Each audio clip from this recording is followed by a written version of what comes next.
നമസ്കാരം, JB ജംഗ്ഷനിലേക്ക് സ്വാഗതം. ഒരു മുത്തശ്ശി കഥയിൽ തിളങ്ങി നിന്ന രണ്ട് അഭിനേതാക്കളായിരുന്നു കഴിഞ്ഞ ദിവസം നമ്മുടെ അതിഥികൾ, രാജനി ചാണ്ടിയും ഭാഗ്യലക്ഷ്മിയും. ഇരുവരുമായിട്ടുള്ള സംഭാഷണം ഈ എപ്പിസോഡിലും തുടരുകയാണ്. മക്കളൊന്നും പറയില്ല, എന്തോന്നും അമ്മച്ചി ഇങ്ങനെയൊക്കെ ഫാഷനാണ് നടക്കേണ്ട കാര്യമുണ്ടോ? മോള് പറഞ്ഞില്ലേ, മോള് കുറച്ചുകൂടി കൺസർവേറ്റീവ് ആയിട്ടുള്ള വസ്ത്രമൊക്കെ ധരിക്കണേ. മോള് കൺസർവേറ്റീവ് എന്ന് ആര് പറഞ്ഞു? എനിക്കറിയാം, മോള് കൺസർവേറ്റീവ് ആണ് പേരക്കണം. അപ്പൊ അമ്മച്ചി എപ്പോഴും മോള് പറഞ്ഞിട്ടുണ്ടോ എന്തിനാ ഈ ആലുവയിൽ ഇങ്ങനെ ലെഗിങ്സ് കിട്ടി നടക്കേണ്ട വല്ല കാര്യമുണ്ടോ? ഇല്ല ഇല്ല ഇല്ല, പറഞ്ഞില്ല. അവക്കറിയാം അമ്മച്ചിക്ക് ഏറ്റവും മരുമോനാണ്, അറിയോ? മരുമോൻ വളരെ സപ്പോർട്ടീവാണ്. അമ്മായിയമ്മ അഭിനയിക്കാൻ പോകുന്നു എന്നൊക്കെ പറഞ്ഞപ്പോ ഏറ്റവും ഉത്സാഹം. അമേരിക്കയിലെ വലിയ വാർത്തയായിട്ടുണ്ടാവും ഇതിപ്പോ. എന്താ കാരണം വെച്ചാൽ പഴയ പോലെ അല്ല, ഇവിടെ നടക്കുന്ന എല്ലാ കാര്യങ്ങളും ഇപ്പോൾ അമേരിക്കയിൽ മലയാളികൾ തത്സമയം കണ്ടോണ്ടിരിക്കുക. ഈ പരിപാടിയൊക്കെ ഒരുപാട് ആൾക്കാർ അവിടെ കാണുന്നുണ്ട്. അപ്പൊ അമ്മച്ചി പൊട്ടിച്ച കാര്യമൊക്കെ ചിലപ്പോൾ അവിടെ ഇരിക്കുന്നവന് കാണുന്നുണ്ടോ? അതൊക്കെ ഞാൻ പല പ്രാവശ്യം പറഞ്ഞിട്ടുള്ളതാണ്. വരട്ടെ ഒരാൾ. ജോൺ ബ്രിട്ടാ സാറിനും ഭാഗ്യലക്ഷ്മി ചേച്ചിക്കും മുത്തശ്ശി ഗതയിലെ മുത്തശ്ശിക്കും കൈരളി TV-യുടെ എല്ലാ പ്രേക്ഷകർക്കും, ലോകമെമ്പാടുമുള്ള എല്ലാ പ്രേക്ഷകർക്കും എൻ്റെ സ്നേഹം നിറഞ്ഞ നമസ്കാരം. ഇന്ന് എനിക്ക് ഭാഗ്യലക്ഷ്മി ചേച്ചിയോടാണ് ഒരു കാര്യം ചോദിക്കാനുള്ളത്. അതിനു മുമ്പ് എൻ്റെ ജീവിതത്തിൽ പണ്ടുള്ള പണ്ട് സിനിമയിൽ അഭിനയിക്കാൻ വരുന്നതിന് ഒരുപക്ഷെ മുമ്പേ ഈ നായികയുടെ ശബ്ദത്തിനോട് ഒരുപാട് ഇഷ്ടം തോന്നുക എന്നുള്ളത് ഞാൻ ഇപ്പോഴും ഓർക്കുന്നുണ്ട്. ശോഭന ചേച്ചിയുടെയും ഉർവശി ചേച്ചിയുടെയും അമല മാഡത്തിൻ്റെയും ഒക്കെ പല പല കഥാപാത്രങ്ങൾ കാണുമ്പോൾ കഥാപാത്രങ്ങൾ പോലെ തന്നെ ആ ഒരു ശബ്ദത്തിനോടൊക്കെ ആരാണെന്ന് പോലും എനിക്ക് അറിയില്ലായിരുന്നു. പക്ഷെ ആ സമയത്ത് പിന്നീടാണ് ഭാഗ്യലക്ഷ്മി എന്ന ഡബ്ബിംഗ് ആർട്ടിസ്റ്റിന്റെ ശബ്ദമാണ് അതെന്നും സിനിമയിൽ വന്നതിന് ശേഷമാണ് ഭാഗ്യലക്ഷ്മി ചേച്ചിയെ നേരിട്ട് കാണാൻ പരിചയപ്പെടുകയും ഒക്കെ ചെയ്തത്. അന്ന് തൊട്ടേ എൻ്റെ ജീവിതത്തിൽ ഞാൻ ഒരുപാട് ആരാധിക്കുകയും ഏറ്റവും ആത്മാർത്ഥമായിട്ട് ബഹുമാനിക്കുകയും ചെയ്യുന്ന കുറച്ച് പേരിൽ ഒരാളാണ് എൻ്റെ സ്വന്തം ചേച്ചി എന്ന് ഞാൻ വിശ്വസിക്കുന്ന ഭാഗ്യലക്ഷ്മി ചേച്ചി. ചേച്ചിയുടെ ഒരു പിന്തുണയും ഒരു അനുഗ്രഹവും സ്നേഹവും ഒക്കെ എന്നും എൻ്റെ ജീവിതത്തിൽ ഉണ്ടായിട്ടുണ്ട്. ഇനിയും എന്നും അതുണ്ടാവണം എന്നൊരു പ്രാർത്ഥനയാണുള്ളത്. ചേച്ചിയോട് ഞാൻ ഇപ്പോൾ ഒരു വളരെ ലളിതമായിട്ടൊരു കുസൃതി നിറഞ്ഞൊരു ചോദ്യമാണ് എനിക്കിപ്പോൾ പെട്ടെന്ന് ചോദിക്കാൻ തോന്നുന്നത്. എൻ്റെ ഏതെങ്കിലും ഒരു കഥാപാത്രത്തിന് ചേച്ചി ശബ്ദം നൽകണം എന്ന് ഞാൻ ചേച്ചിയോട് അഭ്യർത്ഥിച്ചാൽ, അങ്ങനെ എനിക്ക് ആഗ്രഹമുണ്ട്, എൻ്റെ ഒരു കഥാപാത്രത്തിന് ചേച്ചിയുടെ ശബ്ദം കേട്ടാൽ കൊള്ളാമെന്ന് എപ്പോഴും ഞാൻ ആഗ്രഹിച്ചിട്ടുണ്ട്. ഇപ്പോൾ എൻ്റെ ഇതുവരെ ചെയ്തിട്ടുള്ള ഏതെങ്കിലും ഒരു കഥാപാത്രത്തിന് ചേച്ചിയുടെ ശബ്ദം വേണം എന്ന് ഞാൻ ആഗ്രഹിക്കുകയാണെങ്കിൽ ചേച്ചി ഏത് കഥാപാത്രം തിരഞ്ഞെടുക്കും എന്നറിയാനുള്ളൊരു കൗതുകം എനിക്കുണ്ട്. അവരെന്താ ജോലി ചെയ്യുന്നറിയാലോ? അതും അറിയാം. ആലുവക്കാരിയല്ലേ, അതുകൊണ്ടറിയാം. യഥാർത്ഥത്തിൽ ആലുവക്കാരിയൊന്നുമല്ല. ഉത്തരം അത് എനിക്കൊന്ന് വേണമെങ്കിൽ ഭാഗ്യലക്ഷ്മി ആ കഥാപാത്രത്തെ മനസ്സിലേക്ക് ആവിഷ്കരിച്ചുകൊണ്ട് വേണേൽ പറയാവുന്നത്. എനിക്ക് മഞ്ജുവിനോടുള്ള ഏറ്റവും വലിയ സ്നേഹം തന്നെ, മഞ്ജുവിൻ്റെ ആദ്യത്തെ സിനിമ യഥാർത്ഥത്തിൽ ഡബ്ബിംഗ് ആയിരുന്നു. ഞാനല്ല, വേറൊരു ഡബ്ബിംഗ് ആർട്ടിസ്റ്റ് ആയിരുന്നു. അപ്പം ഞാൻ അന്ന് വിചാരിച്ചു, നല്ലൊരു നടി, അവരും ഡബ്ബിംഗ് എന്ന് പറയുന്ന ഒരു ട്രാപ്പിൽ വീണു പോയല്ലോ എന്ന്. പക്ഷെ പെട്ടെന്ന് അത് തിരിച്ചറിഞ്ഞ് അവർ സ്വന്തമായിട്ട് ശബ്ദം കൊടുക്കാൻ തുടങ്ങിയതോടുകൂടിയാണ് യഥാർത്ഥത്തിൽ മഞ്ജു വല്ലാതെ അങ്ങ് ഫ്ലറിഷ് ചെയ്തത്. അപ്പോൾ ഞാൻ ഓരോ സിനിമ കഴിയുമ്പോൾ മഞ്ജു എന്നെ വിളിച്ച് ഇപ്പോൾ ചോദിക്കും, ചേച്ചി അതിലെങ്ങനെ ഉണ്ടായിരുന്നു, എൻ്റെ ഡയലോഗ് പ്രസൻറ്റേഷൻ എങ്ങനെ ഉണ്ടായിരുന്നു ഒക്കെ ചോദിക്കും.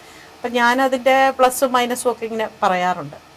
പക്ഷെ എനിക്കിപ്പോൾ മഞ്ജു ചോദിച്ച ചോദ്യത്തിന് എന്നോട് ചോദിച്ചാൽ, കന്മദം എന്ന് പറയുന്ന സിനിമ എനിക്ക് തോന്നിയിരുന്നു, അയ്യോ ഈ കുട്ടിക്ക് ഈ സിനിമയ്ക്ക്, കാരണം ആ ക്യാരക്ടറിനോടുള്ള ഇഷ്ടം. മഞ്ജു ചോദിച്ച ചോദ്യത്തിന് അതാണ്. പക്ഷെ ഒരിക്കലും ഇനി എന്തൊക്കെ വന്നാലും ഒരു ഡബ്ബിംഗ് വോയിസ് ഒരു കഥാപാത്രം, മഞ്ജുവിന്റെ ഒരു കഥാപാത്രത്തെ ഭാഗ്യലക്ഷ്മിക്ക് കിട്ടിയാൽ, ഇപ്പം മഞ്ജു ചെയ്തിട്ടുള്ള ഒരുപാട് കഥാപാത്രങ്ങളുണ്ട്, അതിൽ പല ഡയലോഗുകളും നമ്മുടെ മനസ്സിലുണ്ട്. ഇപ്പം മഞ്ജു ചോദിക്കുന്ന അങ്ങനെ ഒരു കഥാപാത്രത്തെ ഭാഗ്യചേച്ചിയുടെ കയ്യിലേക്ക് തന്നാൽ ഭാഗ്യചേച്ചി എങ്ങനെയായിരിക്കും അതിനെ കൈകാര്യം ചെയ്യും? ഞാൻ പറഞ്ഞില്ലേ, ഇനി ഇപ്പൊ പലരും ചോദിക്കുന്നു, ഇത്രയും കാലം എന്തുകൊണ്ട് സിനിമയിൽ അഭിനയിച്ചില്ല, അപ്പൊ ഇനി മുതൽ അഭിനയിച്ചുകൂടെ എന്ന് പലരും എന്നോട് ഇപ്പൊ മുത്തശ്ശി കഥ കണ്ടതിന് ശേഷം ചോദിക്കുന്നുണ്ട്. മുത്തശ്ശി കഥ ഒരുപക്ഷെ നന്നായത്, നേരത്തെ സാറ് പറഞ്ഞ പോലെ തന്നെ അത് ഞാൻ തന്നെയാണ്. എന്റെ ഒരു ഭാഗ്യലക്ഷ്മി നന്നായിട്ട് അഭിനയിക്കുന്നുണ്ടായിരുന്നു. ഭാഗ്യലക്ഷ്മി എനിക്കൊന്ന് പിന്നെ എന്റെ അമ്മച്ചിക്ക് അറിയാത്തതുകൊണ്ടാണ് ഞാൻ കാണിച്ചു തരാം. ഭാഗ്യലക്ഷ്മി ഡബ്ബിംഗ് ആർട്ടിസ്റ്റ് ആണെങ്കിൽ പോലും ആ ഡബ്ബിംഗ് യഥാർത്ഥത്തിൽ കുറ്റമറ്റതാക്കാൻ വേണ്ടിയിട്ട് മികച്ച അഭിനയം കാഴ്ച വെച്ചിരുന്നു. കാണിച്ചു തരാം. സൂപ്പർ. അടുത്തിരിക്കുന്നൊരു സാധനം തന്നെയാട്ടോ. അതെനിക്കറിയാം. അമ്മച്ചിക്ക് ഞാൻ ഡബ്ബിങ്ങിനും കൂടെ നിന്ന് ഡബ്ബിംഗ് ഒക്കെ പഠിപ്പിച്ചു കൊടുത്തു. എൻ്റെ കൂടെ ഉണ്ടായിരുന്നു ഒരു ദിവസം. എന്താണ് ഡബ്ബിംഗ് എന്ന് ഒട്ടും അറിയില്ലാന്ന്. അപ്പൊ അമ്മച്ചി ഷൂട്ടിംഗ് സമയത്ത് ചോദിക്കുന്നു, ഇപ്പൊ നമ്മുടെ ശബ്ദം പിടിക്കല്ലേ, പിന്നെ ഇനി ഇതെന്തിനാ ഡബ് ചെയ്യുന്നത് എന്ന് ചോദിച്ചു. അപ്പൊ നമ്മൾ പറഞ്ഞു അങ്ങനെയല്ല അമ്മച്ചി, ഇപ്പൊ ക്യാമറാമാൻ്റെ അല്ലെങ്കിൽ ഡയലോഗ് ഇപ്പൊ ഡയറക്ടർ പറയുന്നില്ലേ, നീങ്ങി നിൽക്കൂ ആ അടുത്തേക്ക് വരൂ അടുത്തേക്ക്, ഇതൊക്കെ അപ്പൊ ഇതെല്ലാം കേൾക്കില്ലേ, അപ്പൊ ഇതൊക്കെ കട്ട് ചെയ്യണ്ടേ, അപ്പൊ നമുക്ക് ഡബ്ബിങ് വേണം. അപ്പൊ അമ്മച്ചി അവിടെ ചെന്ന് നിന്ന് വെറുതെ ഇങ്ങനെ പറയുമായിരുന്നു. അപ്പൊ ഞാൻ അമ്മച്ചിയോട് പറഞ്ഞു അങ്ങനെയല്ല അമ്മച്ചി, അഭിനയിക്കുന്ന സമയത്ത് നമ്മൾ എന്തെല്ലാം ചെയ്യുന്നുണ്ടോ അതെല്ലാം നമ്മൾ ഡബ്ബിംഗ് തിയേറ്ററിൽ ചെയ്യണം. അത് ഇങ്ങനെ കുറെ പറഞ്ഞു. അമ്മച്ചി എങ്ങനെ ഉണ്ടായിരുന്നു ഡബ്ബിംഗ്? എങ്ങനെ ഉണ്ടായിരുന്നു? ഒരു ദിവസം ഭാഗ്യലക്ഷ്മി കൂടെ ഉണ്ടായിരുന്നു. ഏകദേശം ഒരു ഐഡിയ ഒക്കെ പറഞ്ഞു തന്നിട്ട് ആ ചട്ടി പോയത്. അമ്മച്ചിക്ക് സത്യത്തിൽ ഇപ്പോഴും അമ്മച്ചി അഭിനയിച്ചതാണോ അല്ലെങ്കിൽ എന്തെങ്കിലും അതൊന്നും അമ്മച്ചിക്ക് അമ്മച്ചി വളരെ കൂളായിട്ടല്ലേ? കൂളാണ്. മാത്രമല്ല അമ്മച്ചിയുടെ ഇതേ സംസാര ശൈലി തന്നെയാണ് സിനിമയിലെ സംസാര ശൈലി. വലിയ അമ്മച്ചി ഈ പടം ഒരുപക്ഷെ പരാജയപ്പെട്ടിരുന്നെങ്കിൽ വിഷമം തോന്നുമായിരുന്നു? തീർച്ചയായിട്ടും. ആണോ? പിന്നെ അല്ല ഭാഗ്യലക്ഷ്മി അങ്ങനെയുള്ള വികാര വിക്ഷോഭങ്ങളൊക്കെ ഉള്ള സ്ത്രീ തന്നെ. അല്ല ഒരു ആട്ടുകല്ലാക്കാതെ അതെ അല്ലേ? ഇതെന്തോ ഇത് പറഞ്ഞു വരുന്നത് എല്ലാ വിഷമങ്ങളും വേദനകളും ഇരിക്കുന്ന ആളുണ്ടല്ലോ കുറെ ആൾക്കാരെ പൊട്ടിച്ചെന്നുള്ള ശരി തന്നെയാണ്. അതെ വിചാരിച്ചിട്ട് എല്ലാവിധ ഒരു ഭാഗ്യലക്ഷ്മിക്കുള്ള പോലത്തെ എല്ലാവിധ മാനസിക സ്പന്ദനങ്ങളും ഇല്ലേ? പിന്നല്ലാതെ ഭാഗ്യലക്ഷ്മിക്കുള്ള പോലെ ഇടയ്ക്കിടയ്ക്ക് എന്നെ വിളിച്ചു മോളെ രക്ഷപ്പെടൂല്ലേ, ഓടുമായിരിക്കും. ടെൻഷൻ വന്നല്ലേ? നല്ല ടെൻഷൻ ഉണ്ടായിരുന്നു. പിന്നെ ഈ സിനിമ അഭിനയിച്ചൊരു ടേസ്റ്റ് ആയി.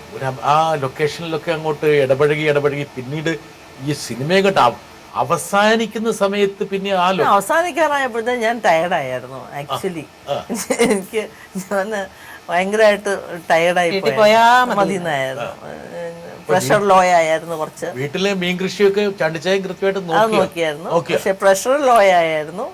അപ്പൊ ഞാൻ ഇച്ചിരി ടയർഡായിരുന്നു അവസാനത്തെ. അപ്പൊ എനിക്ക് ചില സീൻ കാണുമ്പോൾ അറിയാം അത് എനിക്ക് കുറച്ചും കൂടെ ബെറ്റർ ആക്കായിരുന്നു. അമ്മച്ചി ഇപ്പൊ സിനിമ കണ്ടു? എത്ര വട്ടം കണ്ടു? 3 പ്രാവശ്യം. 3 പ്രാവശ്യം.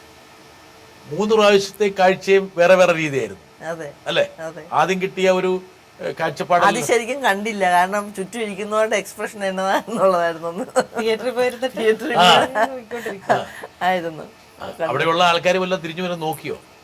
ഇല്ല, ഞങ്ങൾ എല്ലാരും കൂടെ ആയിരുന്നു അന്ന് പോയത്. അത് കഴിഞ്ഞ് ഇറങ്ങിയപ്പോഴാണ് നമുക്കൊരു സന്തോഷം ഉണ്ടായത്. കാരണം എല്ലാവരും അപ്പോഴത്തേനും വരുന്നു, നന്നായിട്ട് ചെയ്തു. ഇന്റർവെല്ലിന്റെ സമയത്ത് ഓടി വന്ന് ഷെയ്ക്കാൻഡ് വരുന്നു.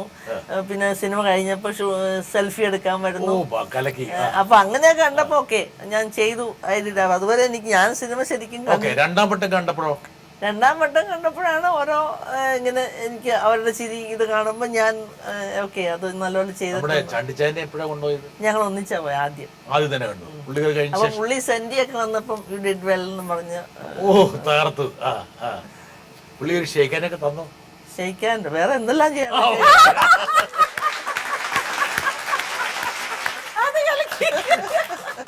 ഷെയ്ക്കാൻഡ് തീർക്കാം.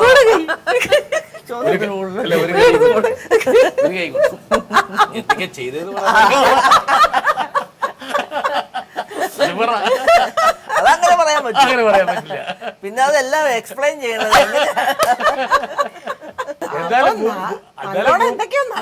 എന്തായാലും പൂപ്പറയൊന്ന് ഇളക്കി എടുത്തു. കറക്റ്റായി. 3-ാം വട്ടത്തെ കാഴ്ച എന്തായിരുന്നു? 3-ാം വട്ടം ശരിക്കും ഞാൻ എൻജോയ് ചെയ്തത് സത്യം പറഞ്ഞ. ഓക്കെ ഞാൻ അത് അപ്പൊ അവിടെ എനിക്ക് പലയിടത്തും മനസ്സിലായി ഇങ്ങനെ തോന്നി അത് കുറച്ചും കൂടെ ബെറ്റർ ആക്കാം. അതാണ് അമ്മച്ചി ആക്ച്വലി ഈ സിനിമ ഇനി രണ്ടാമതൊന്നും കൂടെ ഷൂട്ട് ചെയ്യുകയാണെങ്കിൽ ഒരു 40% ബെറ്റർ ആക്കാം. ശരിക്കും പറഞ്ഞാൽ ആദ്യം അഭിനയിക്കുന്ന സമയത്ത് ഇതിന്റെ ഒരു സീരിയസ്നെസ് അല്ലെങ്കിൽ ഇതിന്റെ പെർഫെക്ഷൻ, ഡീറ്റെയിലിംഗ് ഇതിനെ കുറിച്ചൊന്നും അമ്മച്ചി ചിന്തിച്ചിട്ടുണ്ടാവില്ല അല്ലേ? ഇല്ല. ഭാഗ്യലക്ഷ്മി അതുപോലെ ചിന്തിക്കുന്നുണ്ടോ? ഭാഗ്യലക്ഷ്മി സിനിമ എത്ര കണ്ടു? ഞാൻ 3 പ്രാവശ്യം കണ്ടു. ഞങ്ങൾ ഒരുമിച്ച് ഒരു ഷോ കണ്ടു. 3-ാമത്തെ തവണ ഞങ്ങൾ ഒരുമിച്ച് കണ്ടു. ആദ്യത്തെ തവണ മോനുമായിട്ട് പോയി കണ്ടു, മോനും കുറെ ഫ്രണ്ട്സും കൂടെ. രണ്ടാമത് അമ്മച്ചി ഞാനും കണ്ടു. 3-ാമത് സജിത മഠത്തിലിന് വേണ്ടി അങ്ങനെ 3 പ്രാവശ്യം പോയി കണ്ടു. ഭാഗ്യത്തിന്റെ അഭിനയത്തെ കുറിച്ച് മകനെന്ത് പറഞ്ഞു? മോൻ എന്നോട് ചോദിച്ചു, അമ്മയ്ക്ക് കുറച്ച് നേരത്തെ അഭിനയിക്കാമായിരുന്നു, ഡബ് ചെയ്ത് വെറുതെ കുറെ കാലം കളഞ്ഞില്ലേ എന്ന് ഇങ്ങനെ ചോദിച്ചു.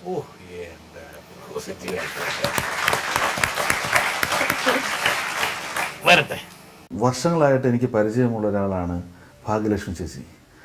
ഭാഗ്യലക്ഷ്മി ചേച്ചി ഈ സിനിമയിൽ അഭിനയിക്കുന്നു എന്നുള്ളത് തുടക്കം മുതലേ ഒളിച്ചു വെച്ചിരുന്നു എന്നാണ് എനിക്ക് തോന്നുന്നത്. കാരണം ഒരുപാട് കഴിഞ്ഞതിന് ശേഷമാണ് ഞങ്ങളൊക്കെ ഈ ഇതിൽ അഭിനയിക്കുന്നു എന്നുള്ളത് അറിഞ്ഞത്. അറിഞ്ഞതിന് ശേഷം ഞാൻ ചേച്ചിയോട് ചോദിച്ചു, ചേച്ചി എങ്ങനെയുണ്ട്? ഓ വലിയ പാടാ രഞ്ജി എന്ന് പറഞ്ഞു. പക്ഷേ നമ്മളെല്ലാം അതിശയിപ്പിക്കുകയാണ്.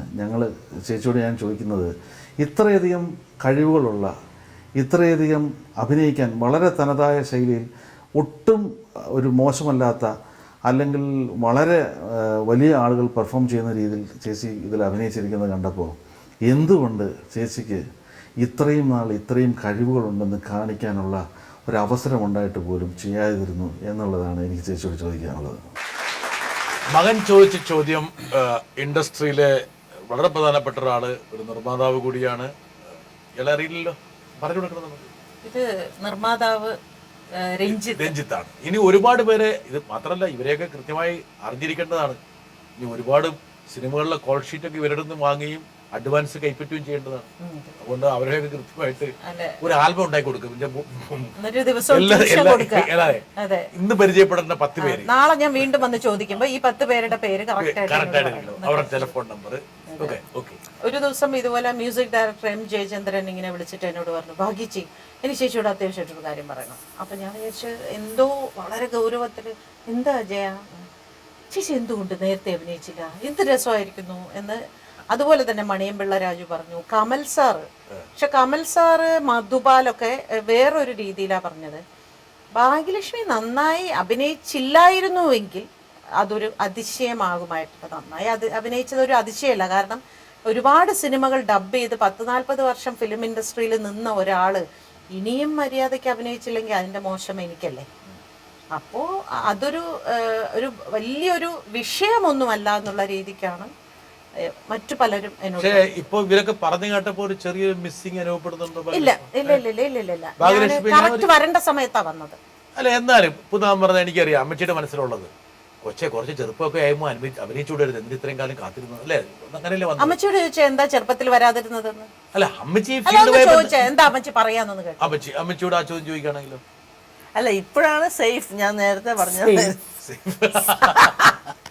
കാരണം എനിക്കൊരു 46 വർഷത്തെ മാരീഡ്, നല്ലൊരു വണ്ടർഫുൾ മാരീഡ് ലൈഫ് കിട്ടി. ഇപ്പൊ എന്റെ ചുമതലകളും ഉത്തരവാദിത്തങ്ങളും എല്ലാം ഞാൻ ചെയ്തു. ഇപ്പൊ എനിക്ക് നല്ല ഫ്രീ ടൈം ഉണ്ട്. എനിക്ക് അങ്ങനെ വറി ചെയ്യേണ്ട കാര്യമില്ല. അല്ല അത് തന്നെ ഇല്ല ഇല്ല അങ്ങനെയൊന്നും ഞാൻ പറയുന്നില്ല. മമ്മൂട്ടി കെട്ടിപ്പിടിക്കണം അതൊരു ചുമ്മാ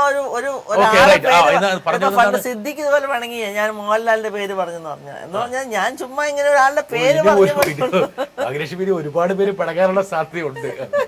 അല്ല അമ്മച്ചി ഞാൻ ചോദിച്ചോട്ടെ, അമ്മച്ചിയുടെ ഫീൽഡ് അമ്മച്ചി വാസ് എന്താ പറയുക, അമ്മച്ചി is A wife of A banker. കേരളത്തിലെ സിനിമാ വ്യവസായമായിട്ട് യാതൊരു ബന്ധമില്ല. വല്ലപ്പോഴും വല്ലവരെ കണ്ടിട്ടുണ്ടാവും.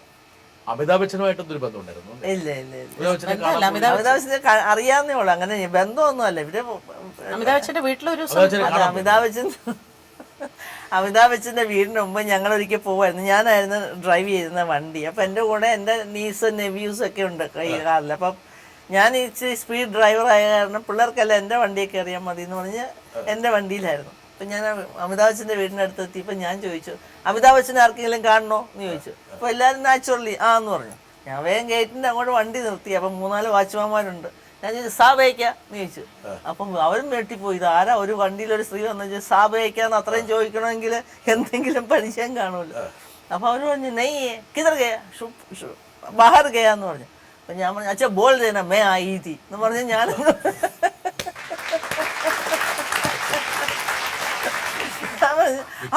അന്ന് തിരിച്ചു വന്ന ശേഷം അമിതാഭ് ബച്ചൻ ഇത് ആരായിരിക്കും ഒരുപാട് അന്വേഷണം നടത്തിയിട്ടുണ്ടാവും. അവര് പറഞ്ഞുകൂടെ കാണത്തില്ല. പക്ഷേ ദിലീപ് കുമാർ അവരൊക്കെ ആയിട്ട് കുറച്ച് ദിലീപ് കുമാറിന് നല്ലല്ലോ അറിയാം. ദിലീപ് കുമാർ അത് ദുബായിലായിരുന്നപ്പം അവിടെ പുള്ളി അങ്കിള് അല്ലെ ഹസ്ബൻഡ് വർക്ക് ചെയ്യുന്നിടത്ത് ദിലീപൻ വർക്ക് ചെയ്യുന്ന ഓണറും അല്ലെങ്കിൽ അതിന്റെ ബോസും ദിലീപും ഫ്രണ്ട്സ് ആയിരുന്നു. അപ്പൊ അങ്ങനെ വരാറുണ്ട്. യേശുദാസിനെ അറിയാം, എനിക്കല്ല കൂടുതൽ ചാൻസിനാണ് കൂടുതൽ അറിയാവുന്നത്. ദാസേട്ടനറിയാം. അല്ല അമ്മച്ചി, പക്ഷേ ഞാൻ പറഞ്ഞു വരുന്നത് ഭാഗ്യലക്ഷ്മി അങ്ങനെയല്ല. അമ്മച്ചിയുടെ ഫീൽഡ് എന്തായാലും ഡിഫറെന്റ് ആയിരുന്നു. ഒരു ഹോം മേക്കർ, അങ്ങനെയല്ലേ നമ്മൾ പറയണ്ടേ, ഹോം മേക്കറായി ഡെക്കറേഷൻ. പിന്നെ ഈ പറഞ്ഞ പോലെ കുറെ ഹോബീസ് ഒക്കെ ഉണ്ട്. ആ ഹോബീസ് ഒന്നും ഇതുമായി ബന്ധപ്പെട്ടതല്ല. കുറച്ച് എന്താണ് സോഷ്യലായിട്ടുള്ള ചില ആക്ടിവിസം, പിന്നെ ഈ പറഞ്ഞ പോലെ ശരീരം നന്നാക്കി നിർത്താനുള്ള വ്യഗ്രത. പക്ഷെ ഭാഗ്യലക്ഷ്മി ഔട്ട് ആൻഡ് ഔട്ട് മൂവിയിലൂടെ വളർന്നു. ഭാഗ്യലക്ഷ്മിയുടെ ഐഡന്റിറ്റി DNA എന്ന് പറയുന്നത് മൂവീസാണ്, സിനിമയാണ്. ഭാഗ്യലക്ഷ്മിയേക്കാൾ എന്താ പറയുക, സൗഭാഗ്യവും സൗന്ദര്യവും ഒക്കെ വളരെ കുറവുള്ള ആൾക്കാർ പോലും ഈ വെള്ളിത്തിരയിൽ തിളങ്ങി. ആ സമയത്ത് എന്തുകൊണ്ട് ഈ ഭാഗ്യം സിനിമയിൽ വന്നില്ല എന്നൊരു ചോദ്യം അമ്മച്ചിയുടെ മനസ്സിലുണ്ടല്ലോ. അല്ല, ഭാഗ്യലക്ഷ്മി ആക്ടിങ്ങിൽ തിളങ്ങിയില്ലെന്നല്ലേ ഉള്ളൂ. ഫിലിം വേൾഡിൽ she was shining all the time. Some way or the other എല്ലാവരും അറിയപ്പെട്ട ഒരു വ്യക്തിയാണ് ഭാഗ്യലക്ഷ്മി. പിന്നെ പുള്ളിക്കാരത്തി സെൽഫ് ഒരു ഡിസിഷൻ എടുത്താണ് അഭിനയിക്കേണ്ടതാണ്. അത് റെസ്പെക്ട് ചെയ്യുന്നു. പക്ഷെ പല ആൾക്കാരും ഇപ്പൊ ചോദിച്ചുകൊണ്ടിരിക്കുക എന്തുകൊണ്ട് ഭാഗ്യം നേരത്തെ അഭിനയിച്ചിട്ടില്ല എന്ന്. അത് വേണമെങ്കിൽ ഈ സിനിമയിലെ അഭിനയത്തോടുള്ള ഒരു കോംപ്ലിമെന്റ് ആയിരിക്കും.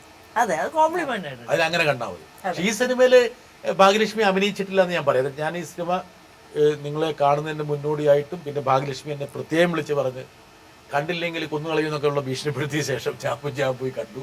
പക്ഷേ ഭാഗ്യലക്ഷ്മി നമ്മൾ നിത്യജീവിതത്തിൽ കാണുന്ന അതേ ഭാഗ്യലക്ഷ്മി തന്നെയാണ് സിനിമ. പക്ഷെ അങ്ങനെയുള്ള റോളുകൾ ഇനി കിട്ടുന്നുണ്ടോ ഭാഗ്യലക്ഷ്മി? അതാ ഞാൻ പറഞ്ഞ ചിലപ്പോ ഇത് എനിക്ക് പറ്റുന്ന അല്ലെങ്കിൽ ഞാൻ തന്നെ ആയതുകൊണ്ടാണ് നന്നായത് കേട്ടോ.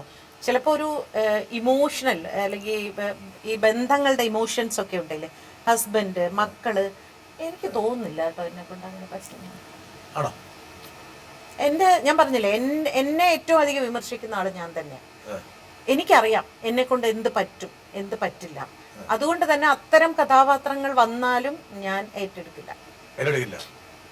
ഭാഗ്യലക്ഷ്മിയുടെ ഒരു ബോഡി ലാംഗ്വേജ് വെച്ച് ഞാൻ അമ്മച്ചോട് ചോദിക്കാം. അമ്മച്ചി ഇപ്പൊ കുറെ ദിവസങ്ങളായിട്ട് മാത്രമല്ല ഒരുമിച്ച് നിങ്ങൾ താമസിച്ചുകൊണ്ടിരുന്നു, നന്നായിട്ട് ഭാഗ്യലക്ഷ്മിക്ക് നല്ലൊരു റൊമാൻറ്റിക് സീനൊക്കെ അഭിനയിക്കാൻ പറ്റുമോ? ഇങ്ങോട്ട് നോക്കി പറ. അങ്ങനെ ആ ഒരു ഏജ് കഴിഞ്ഞില്ലേ റൊമാൻറ്റിക്? അതങ്ങ് പള്ളി പറഞ്ഞാ മതി. എനിക്ക് ഇപ്പോഴും വേണമെങ്കിൽ ഇനി ഒരു 25 വർഷം ഞാൻ പ്രണയിക്കും. പ്രണയിക്കാൻ എന്താ പ്രായം? അത് ശരിയില്ല. നിങ്ങൾക്കിടയിൽ ഒരു വിടവുണ്ടാക്കാൻ വേണ്ടി ഞാൻ കുറെ നേരം ശ്രമിച്ചുകൊണ്ടിരുന്നു. എനിക്കറിയാതെ നീ വിഷയം എടുത്തിട്ട് കഴിഞ്ഞാൽ വരും എനിക്ക്. കാരണം അത് എന്റെ വീക്ക് പോയിന്റ് ആണ്. ചില കാര്യങ്ങൾ ഞാൻ പറഞ്ഞു തരാം കേട്ടോ. അമ്മച്ചിക്ക് അറിയാം, അമ്മച്ചിക്ക് ഞാൻ സ്വരവേദങ്ങൾ വായിക്കും. പക്ഷെ ആ വരികൾക്കിടയിലൂടെ വായിക്കാൻ അമ്മച്ചിക്ക് പറ്റിയോ? അത്രയ്ക്കൊന്നും കുലങ്കഷമായിട്ട് എഴുതിയതിനേക്കാൾ കൂടുതൽ എഴുതാത്തതാണ് അവിടെ നടന്നിരിക്കുന്നത്. അമ്മച്ചിക്ക് അറിയാമോ? പല തട്ടിപ്പോലും ഭാഗ്യലക്ഷ്മിക്ക് പറ്റിയിട്ടുണ്ട്. എന്താ കാരണം വെച്ചാൽ ചെറിയ തുമ്പൊക്കെ മാത്രം ഇട്ടിട്ട് അവിടെ നിന്ന് മാറിയിട്ടുണ്ട്. അത് നന്നായി. മഞ്ജുവിന് ഒരിക്കൽ കൂടി വരണമെന്ന് പറയുന്നു. വരട്ടെ. ഞാൻ ഡബിങ് ചെയ്തതൊക്കെ ചേച്ചി എന്തായാലും ശ്രദ്ധിച്ചു കാണുമല്ലോ. എനിക്ക് ഇനിയും ഒരുപാട് ശരിയാവാനുണ്ട് എന്ന് എനിക്കറിയാം. എൻ്റെ മോഡുലേഷനിലും അല്ലെങ്കിൽ എൻ്റെ ഒരു ശബ്ദ നിയന്ത്രണത്തിലുമൊക്കെ എന്താണ് അതിനുള്ള മാറ്റം വരുത്തേണ്ടത് എന്നുള്ളത് എനിക്ക് പഠിച്ചാൽ കൊള്ളാമെന്ന് ഏറ്റവും ആത്മാർത്ഥമായിട്ട് ആഗ്രഹമുണ്ട്. അതിന് ചേച്ചിയുടെ വളരെ വിലപ്പെട്ട എന്തെങ്കിലും ഉപദേശം ഉണ്ടെങ്കിൽ അതും തരണം. ഒരുപാട് സ്നേഹം. Thank you. ഭാഗ്യം ഒരു വലിയ സംഭവം മനസ്സിലായി. ആ കണ്ടോ, നേരത്തെ അങ്ങനെ ഒരു സംഭവം അങ്ങനെ ധാരണയില്ലെങ്കിൽ തിരുത്താൻ വേണ്ടിയിട്ടാണ് മഞ്ജു വാര്യരെ കൊണ്ടുപോകുന്നത്. എന്താണ് മഞ്ജു വാര്യരെ കുറിച്ച്? മഞ്ജു വാര്യർ ഭാഗ്യലക്ഷ്മിയുടെ അടുത്ത ഒരു വെൽവിഷറാണ്, സുഹൃത്താണ്. മഞ്ജുവിനെ വളരെയധികം സപ്പോർട്ട് ചെയ്യുന്ന ഒരാൾ കൂടിയാണ് ഭാഗ്യലക്ഷ്മി. അതൊക്കെ എനിക്കറിയാം. അത് അമ്മച്ചിക്ക് അറിയണ്ടാവില്ല, അത് പറഞ്ഞിട്ടുണ്ടാവില്ല. എന്താണ് മഞ്ജുവിന്റെ ഭാഗത്ത് നിന്ന് മഞ്ജു എന്നുള്ള നടിയുടെ ഡബിങ്ങിന് എന്തെങ്കിലും മാറ്റം ഭാഗ്യലക്ഷ്മി കാണുന്നുണ്ടോ? പണ്ട് അഭിനയിച്ചുകൊണ്ടിരുന്ന സമയത്ത് എനിക്ക് തോന്നിയിട്ടുണ്ട് സാധാരണ എല്ലാ ഡബിങ് ആർട്ടിസ്റ്റുകളുടെ മോഡുലേഷൻ തന്നെയായിരുന്നു. പക്ഷെ ഈ 14 വർഷങ്ങൾക്ക് ശേഷം വന്നപ്പോ മഞ്ജു മൊത്തത്തിലൊരു മേക്ക് ഓവർ ചെയ്തിട്ടാണ് വന്നിരിക്കുന്നത്. അതിൽ ഡബിങ് ഒരു പ്രധാന വിഷയമായിരുന്നു. അതുകൊണ്ട് ഓരോ മഞ്ജുവിന്റെ സിനിമ കഴിയുമ്പോഴും ഞാൻ പറയുന്നത് മഞ്ജു വോയിസ് മോഡുലേഷൻ നന്നായിട്ട് പഠിച്ചിട്ടുണ്ട്.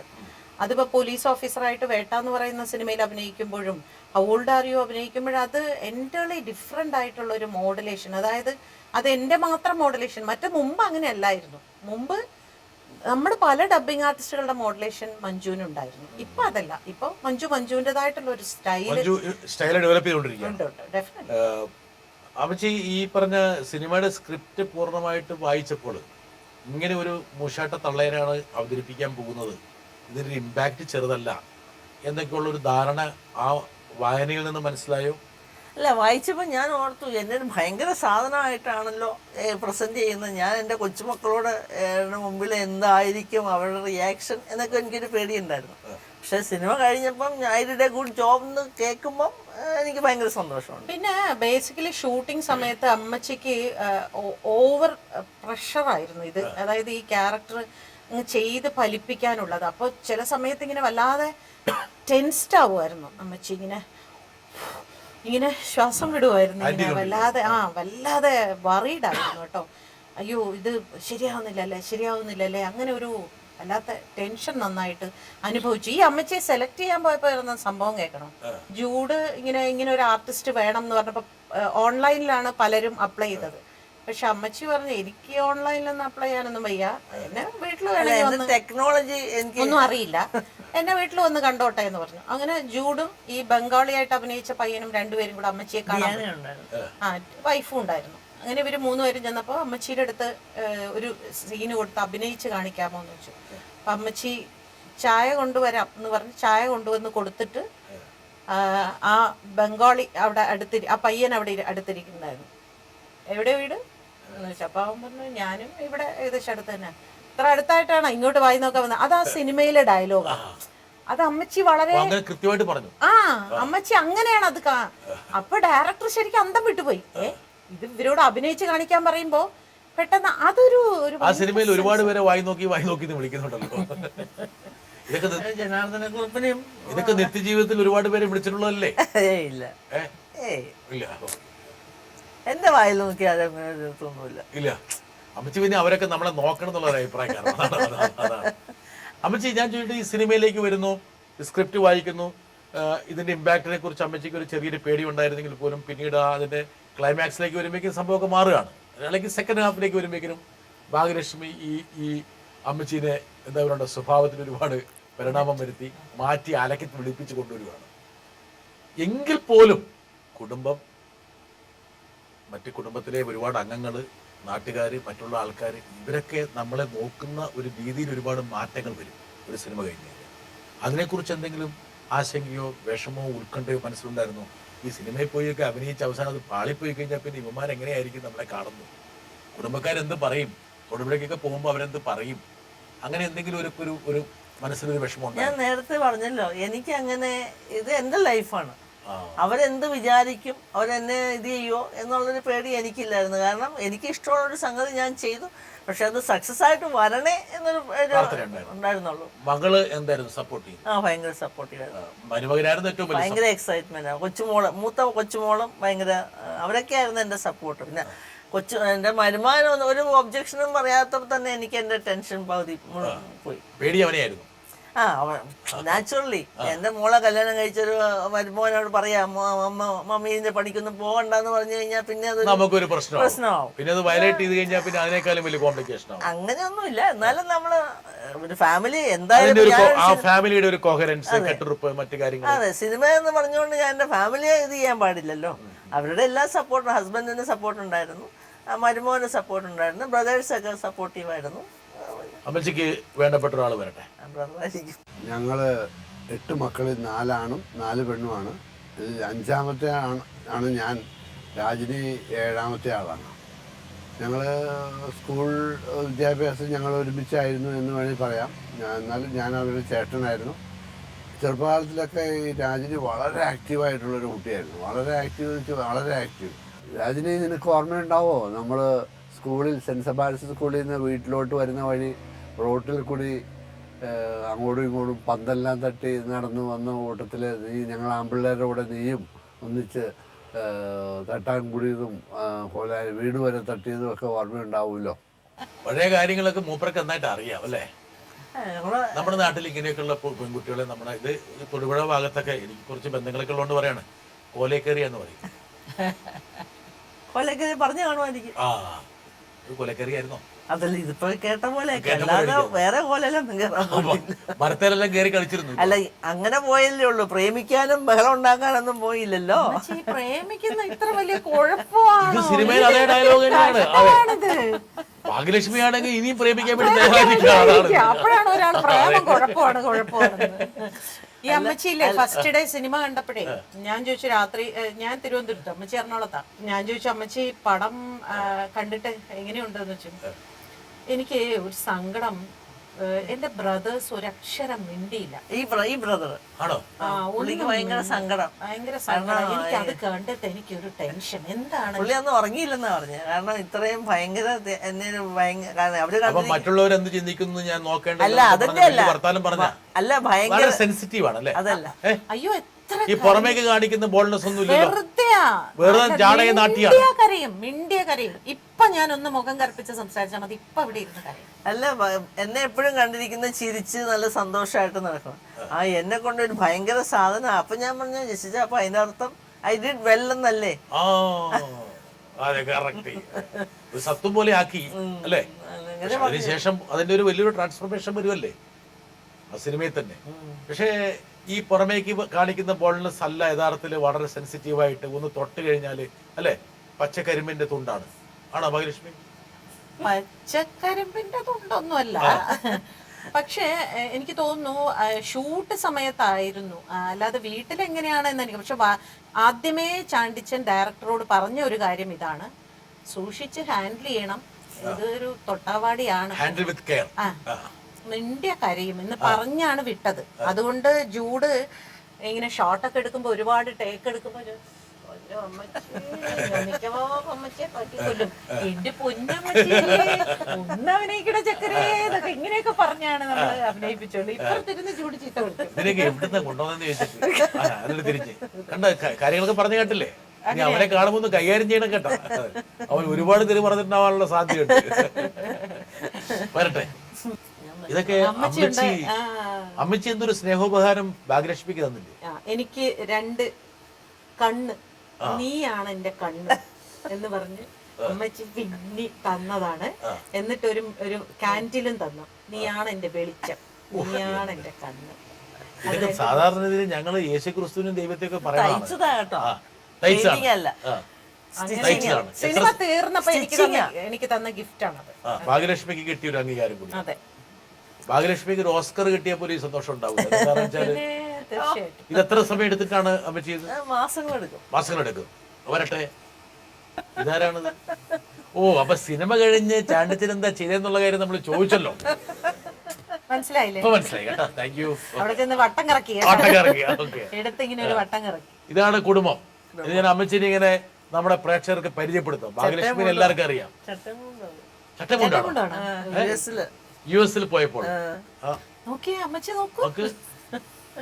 മുടിയൊക്കെ ബോബ് ചെയ്യുന്നു. ആരാണ് ഇപ്പുറത്തുള്ള ആള്? അത് ഒമാ ഇന്റർനാഷണൽ ബാങ്കിന്റെ ചെയർമാനായിരുന്നു. വരട്ടെ. ചെറുപ്പത്തില് കന്യാസ്ത്രീ ആയിരുന്നെങ്കിൽ മടൻ ചാടുമായി അല്ലേ ഭാഗ്യലക്ഷ്മി? ഇത് കാശ്മീരി.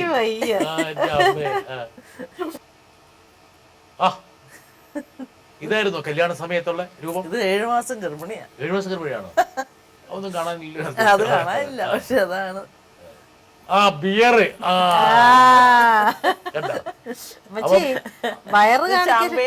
വയറ് കാണിക്കൽ അന്നുണ്ട്. അമ്മച്ചി എപ്പം തുടങ്ങിയതാ നോക്ക്. എന്തായാലും ഈ സിനിമയിലൂടെ നമ്മൾ പരിചയപ്പെട്ട അമ്മച്ചി തന്നെയാണ് റിയൽ അമ്മച്ചി. ഇതാണ് അമ്മച്ചിന്റെ ഇടയ്ക്ക് ഹോബി നിലയിൽ ഒരുപാട് കാര്യങ്ങൾ പറ്റി. ജിമ്മെല്ലാം തുടങ്ങിയിട്ട് അതെല്ലാം പൂട്ടിക്കെട്ടേണ്ടി വന്നു. പൂട്ടിക്കെട്ടിയൊന്നുമില്ല. ഞാൻ 97 തുടങ്ങിയിട്ട് 2002-03 നിർത്തിയത്. അത് ഞാൻ മെയിൻലി അന്നൊന്നും ഇത്രയും ഹെൽത്ത് കോൺഷ്യൻസോ ഇതൊന്നും ഉണ്ടായിരുന്നില്ല. ഇപ്പം ഒന്നും only for ladies, managed by ladies എന്ന് പറഞ്ഞാൽ തുടങ്ങിയത്. ആണുങ്ങൾ അലൗഡ് അല്ലായിരുന്നു. അതൊന്നും മാറ്റി ഇനിയും അതെ അല്ല ഇനി അന്നൊന്നും. അപ്പൊ പിന്നെ ഒരു ലേഡിയെ കിട്ടാൻ തന്നെ പാടാ. കാരണം വീട്ടിൽ നിന്ന് ഇതുപോലെ പെർമിഷൻ വാങ്ങിച്ചിട്ട് അതൊന്ന് പുനരാരംഭിക്കണം. അത് മാത്രം അത് ലേഡീസിന് മാത്രം ആകരുത്. കുറെ വായി നോക്കികൾ വരട്ടെന്ന് അല്ലേ? ഇല്ല ഇപ്പൊ ഞാനിപ്പോ F3 മാത്രമല്ല, ഇനിയിപ്പൊ ഈ ഏജില് ചാനലിലൊക്കെ ചെയ്തു കഴിഞ്ഞാൽ ഒരുപാട് പ്രായമായവരൊക്കെ വരും. അത് മാത്രല്ല, പ്രത്യേകിച്ച് ഇപ്പൊ ഒരു ഫെയിം ഉണ്ട്, ഒരു ഇൻസ്റ്റന്റ് ഫെയിം വന്നിട്ടുണ്ട്. ആലുവയിൽ F3 എന്ന് പറഞ്ഞൊരു ഹെൽത്ത് ക്ലബ് ഉണ്ട്. അവിടെ എനിക്ക് ഫ്രീ ആണ്. ഞാൻ ദിവസം രാവിലെ 5 മണിക്ക് അവിടെ പോകും. അപ്പൊ പുള്ളിക്കാരൻ എല്ലാ ദിവസവും 5 മണിക്ക്, 5 മണി വെളുപ്പിന് 5 മണി. എന്നിട്ട് മറ്റേ വെയിറ്റ് ലിഫ്റ്റിംഗ് എല്ലാം ഉണ്ട്. ഇപ്പൊ കാണിച്ചത് അവിടെ ചെയ്ത്. ശരി. അപ്പോൾ പുള്ളിക്കാരൻ എന്നോട് പറയുന്ന ആൻറ്റി വന്നാൽ മതി, എനിക്ക് ഭയങ്കര പോസിറ്റീവ് എനർജി ആയതുകൊണ്ട് വേറെ കസ്റ്റമർ എനിക്ക് ആൾക്കാരെ കിട്ടിക്കോളും എന്നാണ് പുള്ളി പറയുന്നത്. ഓ, അവരുടെ കെയർ ഓഫിലാണ് ഇത് പറഞ്ഞ. ഇനി വേണ്ട കമ്മീഷൻ കൂടെ മേടിക്കണോ ഇനി? ഓ, അതിന്റെ ഒന്നും ആവശ്യമില്ല. എനിക്ക് സന്തോഷം. അല്ലാതെ ഇഷ്ടം പോലെ ഉണ്ട്. എന്ത് ചെയ്യണമെന്ന് അറിയാതിരിക്കുക. മീൻ കൃഷിയൊക്കെ ഉണ്ടല്ലേ?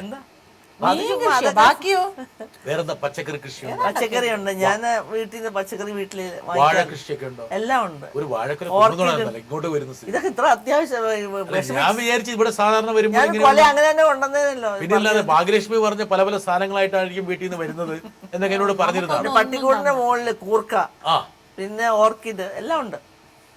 ഇത് കൊമേഴ്സ്യൽ ആയിട്ടുള്ള ഇല്ല എന്റെ ആവശ്യത്തിന്, സന്തോഷത്തിന് വേണ്ടി അല്ലേ? ഇനി കുറച്ചും കൂടി ഇത് എക്സ്പാൻഡ് ചെയ്തിട്ട് അതിന്റെ ഒന്നും ആവശ്യമില്ല. ഉള്ള സമയം 24 hours ഇൻവോൾവ് ആയിട്ടിരിക്കുക എന്നുള്ളതേ ഉള്ളൂ. എന്തായാലും അമ്മച്ചി ഈ വയസ്സിൽ കൃത്യമായിട്ട് 5 മണിക്ക് ജിമ്മിൽ പോവുക, അതൊക്കെ വലിയൊരു കാര്യമാണ്. ഇതൊക്കെ ഭാഗ്യലക്ഷ്മിയെ പോലുള്ള ആൾക്കാർക്ക് പറഞ്ഞു കൊടുക്കേണ്ട കാര്യമാണ്. ഷൂട്ടിങ്ങിന് രാത്രി ലേറ്റ് ആയിട്ട് കിടന്നാലും രാവിലെ 4 മണിക്ക് എണീറ്റ് ഹോട്ടലിന് ചുറ്റും നടക്കുകയും അവിടെ സ്വിമ്മിംഗ് പൂളിൽ സ്വിമ്മിംഗ് സൂട്ടൊക്കെ ഇട്ടിട്ട് നല്ല അടിച്ചു പൊളിച്ച് നീന്തുകയൊക്കെ ചെയ്യും. ഒരു സംഭവം തന്നെയല്ലേ ഭാഗ്യലക്ഷ്മിയുടെ പാട്ട് ഭാഗ്യലക്ഷ്മി പാടും. പാട്ട് കേട്ടിട്ടുണ്ടോ? ഞാൻ കണ്ടു കേട്ടിട്ട് നമ്മളെ ഭാഗ്യലക്ഷ്മി പാട്ട് പാടുന്ന കേട്ടിട്ടുണ്ടോ? ഷൂട്ടിങ്ങിന്റെ സമയത്ത് ഏത് പാട്ടാണ് ഭാഗ്യലക്ഷ്മി പാടിയത്? കുറെ പാടി. കുറെ പാടിയിട്ടുണ്ട്. ഏറ്റവും ഇഷ്ടപ്പെട്ട അമ്മച്ചിയുടെ പാട്ട് എല്ലാം നല്ലതായിരുന്നു. അല്ല, ഒരു പാട്ട് പറ ഭാഗ്യലക്ഷ്മി കൊണ്ട്. ഒരു പാട്ട് ഇപ്പൊ അമ്മച്ചിക്ക് വേണ്ടിയിട്ട്. അമ്മച്ചി ഭാഗ്യലക്ഷ്മി ഏറ്റവും നല്ലൊരു പാട്ടം പാടി. ഓക്കെ, ശരി. അമ്മച്ചി പറഞ്ഞ പോലെ കേൾക്കാതിരിക്കാൻ പറ്റും. അല്ല, ഞാൻ പ്രതീക്ഷിച്ചില്ല ഇവിടെ പാട്ട് ഒരു പാടുന്നത്. കുഴപ്പമില്ല. പ്രതീക്ഷിക്കാത്തതൊക്കെ അല്ലേ നമ്മൾ ചെയ്തുകൊണ്ടിരിക്കുന്നത്. ഇത്തിരി നല്ല പേരുണ്ട്, ആ പേര് ഞാൻ ഒരു കുഴപ്പമില്ല ഭാഗ്യലക്ഷ്മി. അമ്മച്ചിയുടെ ഒരു ആഗ്രഹമല്ലേ? അമ്മച്ചി അന്ന് തന്ന കാൻഡിലിന് പകരമായിട്ടൊരു പാട്ട് അല്ലേ അമ്മച്ചി? തന്നെ ഒരു ഹൈഫൈ ഇവിടെ ഇരിക്കട്ടെ. അതിൽ നമുക്ക് ഈ ഷോ അങ്ങ് അവസാനിപ്പിച്ചാണ്. ഏതെങ്കിലും പാടുന്നു. എനിക്ക് വരി ഓർമ്മ വരണ്ടേ? ഏത് പാട്ട് പാടിയാലും ഇപ്പൊ ചിത്രം പാടുന്ന പോലെ ഒന്നും ആയിരിക്കില്ല. അതുകൊണ്ട് പേടിക്കണ്ട. അതാണ് എന്റെ പ്രശ്നം. വടി കൊടുത്തടി എല്ലാ കാര്യങ്ങളും ഒരു എക്സലൻസ് വേണമെന്ന് വാശി പിടിക്കരുത്. ഇതൊരു സ്പോർട്ടി സ്പിരിറ്റിലാണ്. ഉദാഹരണം, അമ്മച്ചി സിനിമയിൽ അഭിനയിക്കാൻ പോയത് ഓസ്കർ കിട്ടുമെന്ന് വിചാരിച്ചിട്ടാണോ? ദേശീയ അവാർഡ് കിട്ടുമെന്ന് വിചാരിച്ചിട്ടാണോ? അല്ലല്ലോ. അങ്ങനെ ആഗ്രഹം ഉണ്ടോ? പണ്ടാണ് പിന്നെ ഞാൻ പാടുന്നത് എന്തായാലും ഒരു റൊമാൻസ് ബന്ധപ്പെട്ട പാട്ടായിരിക്കും. എന്നിട്ട് ഞാൻ ഇവിടുന്ന് പാടുമ്പോ അവിടെ ഇരുന്ന് പറഞ്ഞു കാണിക്കും. ഇത് കാണാനല്ലേ? അമ്മച്ചി ഹൈലി റൊമാൻറ്റിക് ആട്ടോ. മോഹൻലാൽ ചുമന്നത് പറഞ്ഞപ്പോ അമ്മച്ചി നല്ല ഭക്ഷണമൊക്കെ പാകം ചെയ്യുമല്ലോ അല്ലേ? ആലപ്പുഴ ഭാഗത്തേക്ക് വരുമ്പോൾ നമ്മൾ വണ്ടി അവിടെ ചവിട്ടി പറഞ്ഞേക്കണം നേരത്തെ. ആണോ? നല്ല മുളകൊക്കെ ഇട്ട് മുളകരച്ച് മീൻ കഴിക്കുന്നത്, കോഴി റോസ്റ്റ്, താറാവ് റോസ്റ്റ് ഒക്കെ ഉണ്ടാവും. എനിക്ക് ഇഷ്ടമല്ല. താറാവ് ഇഷ്ടമല്ല. ഏതാ ഏറ്റവും ഇഷ്ടപ്പെട്ട മീൻ പഠിച്ചത്? മീൻ മോര് കാച്ചിയത്. ആ, പിന്നെ കൂർക്കയുടെ ഉണ്ടാവും. ഞാനത് കഷ്ടപ്പെട്ട് സഹിച്ചോണ്ടിരിക്കുന്നത്. കാരണം ഞാൻ കല്യാണം കഴിച്ചിരിക്കുന്ന തൃശ്ശൂരിന്നാ. അവിടെയുള്ളതെല്ലാം ഈ കൂർക്കക്കിഴങ്ങിന്റെ പ്രയോഗമുള്ളതാണ്. കുറെ ഞാൻ അനുഭവിച്ചിട്ടുണ്ട്. അല്ല, പക്ഷെ ഞാൻ നല്ല ഭംഗിയായിട്ടൊക്കെ കനം കുറഞ്ഞൊക്കെ അരിഞ്ഞ. ഓക്കെ, അപ്പൊ ഞാൻ വരൂ കേട്ടോ. അത് പിന്നെ അൻവർ സാദത്ത് ഇതുപോലെ പറഞ്ഞേ, MLA ചേച്ചിയുടെ മീൻകറി കൂട്ടാൻ ഞാൻ വരുന്നുണ്ടെന്ന്. ഞാൻ ഒരു ദിവസം അൻവറിന്റെ ഓഫീസിലേക്ക് എന്നിട്ട് അൻവർ അവിടെ ഇല്ലേന്ന് ചോദിച്ചു. അപ്പൊ അയാൾക്ക് അത് അത്ര പിടിച്ചില്ല. അവിടെ കൂടെ ഇരുന്ന് സ്റ്റാഫിന് അവനിങ്ങനെ ഞാൻ പറഞ്ഞു, അൻവർ വരുമ്പോൾ പറഞ്ഞുതരാം, വീട്ടിലെ ചട്ടിയിലെ മീനിരുന്ന് പറ്റി ഉണങ്ങിപ്പോയി എന്ന് പറഞ്ഞേക്കാൻ പറഞ്ഞു. അവിടെ ഇരുന്ന് ദേഷ്യത്തിലിരുന്നവനും അറിയാതെ ചിരിച്ചു പോയി. ഒരു 10 മിനിറ്റ് കഴിഞ്ഞപ്പോൾ അൻവർ വിളിച്ചു. എനിക്ക് അപ്പോഴേ തോന്നി അത് ആന്റി ആയിരിക്കും എന്ന് പറഞ്ഞവര് ഇപ്പൊ പറഞ്ഞ വരൂന്ന് പറഞ്ഞാൽ വന്നേക്കും. അപ്പം പടിയല് ഇത് നമ്മള് അവസാനിപ്പിക്കാൻ പറ്റുമോ? അല്ലെ ക്യാമറ ഇങ്ങനെ റോൾ ചെയ്തോണ്ടിരിക്കും. അങ്ങനെ കണ്ണെഴുതി താലി ചാർത്തി അറപ്പുരവാതിലിൽ ഞാൻ കാത്തിരുന്നു. മണവാളനെത്തും നേരം കുടുമയിൽ ചൂടാനൊരു കുടമുള്ള മലർമാല കോർത്തിരുന്നു.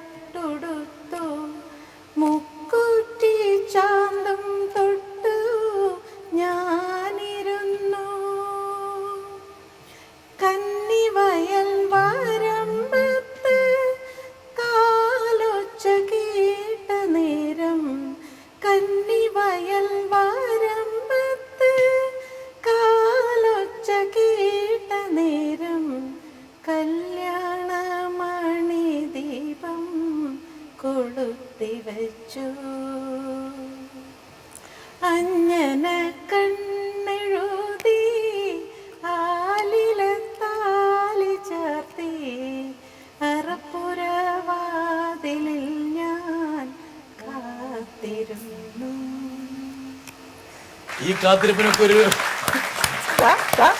വരുന്നുണ്ട് വരുന്നുണ്ട് വരട്ടെ വരട്ടെ. ഈ കാത്തിരിപ്പിന് ഒരു വിരാമം ഉണ്ടാകട്ടെ. അമ്മച്ചി അങ്ങനെ ഒരു ആശംസ കൊടുക്കട്ടെ നമുക്ക്. അല്ലേ, ഒരു കാത്തിരിപ്പിനും വിരാമം ഉണ്ടാകാതിരിക്കാൻ പാടില്ല. വിരാമമൊന്നുമല്ല, എനിക്കിപ്പോഴും പ്രണയമുണ്ട്. ഒരുപാട് പ്രണയങ്ങൾ ഭാഗ്യലക്ഷ്മിക്ക് ഉണ്ടാകട്ടെ. അതാണ് നമ്മൾ ആശംസിക്കുക. അതുകൊണ്ട് അമ്മച്ചി കൊണ്ട് ഒന്ന് ആത്മാർത്ഥമായിട്ട് എല്ലാവിധ കുട്ടി പറയുന്ന മാതിരി ഞാനെപ്പോഴും ഒരു പ്രണയിനിയാണ്.